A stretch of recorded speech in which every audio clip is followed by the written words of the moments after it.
안녕하십니까. 자유북한TV의 김성민입니다.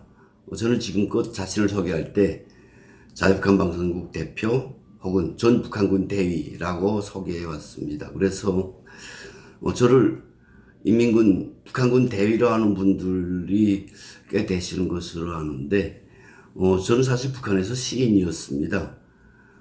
북한군 자주포 군단 예술선전대 작가로 했었는데 북한에서 작가가 되기가 좀 어렵습니다. 대한민국에 와서 보니까 문예지에 자신의 작품을 이제 출판을 하고 그러면 작가로 등단하는 것으로 알고 있는데 북한에서는 작가가 되려면 중앙당, 노동당, 선전부의 이제 인가를 받아야 작가가 됩니다. 그리고 그렇게 인가가 된 비준이 된 사람들은 소속 근무지에 다 이제 배속이 됩니다. 예를 들면 평양시 창작실에 혹은 각 도 창작실에 그리고 조선작가동맹 창작실에 이런 식으로 이제 다 소속이 돼야 되고요. 그 외에 이제 북한은 선동의 나라니까 각 도에 있는 예술선전대, 예술단 그리고 1개 군단에 1개씩 있는 예술선전대 그 외에 또 이제 인민군 협주단도 있고 인민군 문예창작실도 있고 영화문학창작사도 있고 인민군 영화문학창작사도 있고 그리고 사회안전성 출판사도 있고 이런 기관들에 이제 다 중앙당에서 임명이 되면 소속이 됩니다. 그래서 북한 작가들은 월급을 받게 됩니다.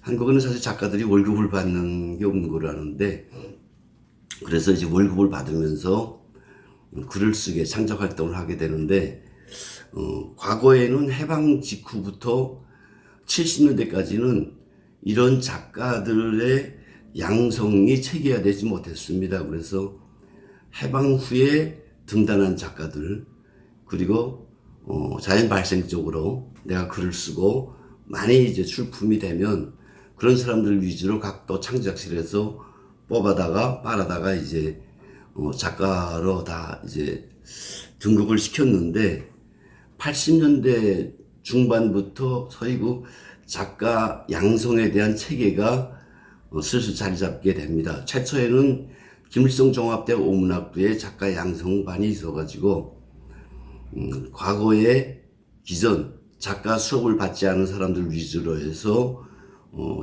중앙에서 김일성종합 작가동맹 중앙위원회에서 다 뽑아들여서 그 사람들을 이제 김일성종합대학 오문학부 창작실에서 교육을 시켜서 이른바 재교육을 시켜서 작가로 다 배출을 하게 되고요.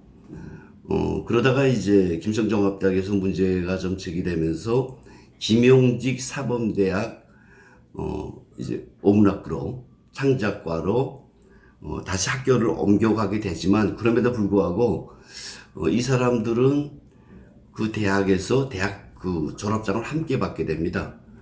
함께 받게 되는데 그리고 자기가 이제 뽑혀왔던 곳, 자기가 원래 일하던 곳, 황해북도 창작실에서 일하던 사람이면 그쪽에서 추천을 받아서 이제 중앙에 왔다가 다시 황해도 창작실로 그리고 보안성 출판사에서 뽑혀왔던 사람은 다시 보안청 출판사로 그리고 저처럼 군에서 뽑혀왔던 사람은 다시 군으로 이런 시스템을 갖추게 됩니다. 그리고 이 교육은 1학년, 2학년, 3학년이 아니고 1기, 2기, 3기 그래서 한 기수에 약 25명에서 30명 정도가 이제 교육을 받고 다시 가게 됩니다. 저는 그래서 군 위탁생으로 이제 김용지 사범대학 작가 양성반을 나오고 620 훈련소 우리 대한민국식으로 말하면 자주포 군단 예술선대 작가로 갔다가 한국으로 왔습니다.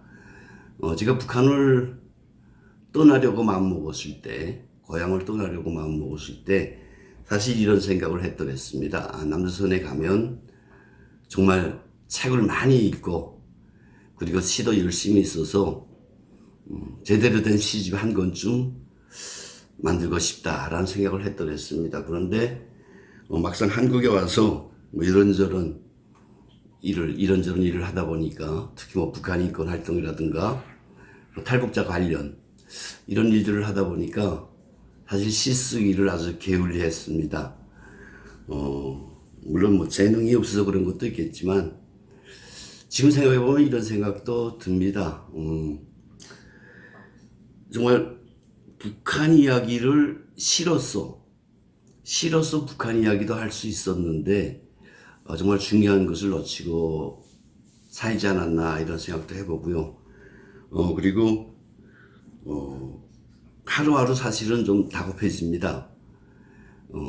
누구나가 이제 뭐 생애 마감을 있지 않습니까? 그런데 저처럼 정말 하루하루 이렇게 속절없이 보내다가 고향을 떠날 때 했던 그런 다짐, 그런 결심 이런 것들을 실천에 못 옮길 수도 있다라는 생각으로 아주 초조해집니다. 그래서 오늘부터 시를 한 편씩 매일은 아니겠습니다만 그리고 또 북한의 시와 남한의 시가 뭐 같다고 할 수 없겠지만 그래도 틈나는 대로 시를 한 편씩 써서 우리 여러분들께 저희 자유북한 방송국 자유북한 TV를 사랑해 주신 분들 앞에서 선보이고 싶습니다. 여러분들이 평가를 하셨을 때 이것도 시냐? 라고 하면 제 귀가 너무 꽂히니까 너무 욕하지는 말아주시고 나름대로 평가를 바라고 싶습니다. 그래서 제가 고향에 대한 노래라든가 혹은 대한민국에 와서 느꼈던 점 이런 것들을 기존에 썼던 것도 있고 또 새롭게 쓰려고 마음도 먹고 있으니까 이런 것들을 하나씩 모아뒀다가 앞으로 시집으로 제대로 된 시집 한 콘으로 여러분들의 그 관심과 배려에 보답하고 싶습니다. 오늘 제가 처음으로 여러분들께 소개해 드릴 시는 고백이라는 시입니다. 고백. 길지는 않습니다만 짧은 글 속에 고향을 떠나야만 했던 저를 포함한 탈북자들의 심정을 담아보려고 노력했었습니다. 우리 탈북자들이 사실 정든 고향을 떠날 때 나 남조선에 가 라고 말하고 오는 사람이 사실 거의 없죠. 북한 사회가 그렇게 가장 가까운 사람들에게 이웃들에게 지오는 형제들에게조차 이 대한민국으로 온다는 것에 대해서 말하면 안 되는 그런 사회적 분위기 환경을 만들어 놓았죠. 뭐 심한 경우에는 이제 누가 김성민이가 남조선으로 가려고 한다라고 고발당할 수도 있고요. 그런 그 오목한 환경을 살았기 때문에 우리 탈북자들은 고향을 떠날 때 그렇게 나 갈게 가서 영웅돼서 돌아올게 혹은 돈 많이 벌어서 다시 올게 이런 말을 못하죠. 못하고 정말 밤고양이처럼 정든 고양이지만 그렇게 슬픈 이별을 하는 게 우리 탈북자들입니다. 그런 심정을 시에 담아봤습니다. 한번 제가 읊어드리도록 하겠습니다. 고백. 떠나던 나를 위해 아무도 울어준이 없는 것이 고향입니다. 하지만 그것은 내 나서 첫걸음 익힌 곳 못다한 나의 사랑일 수 있습니다.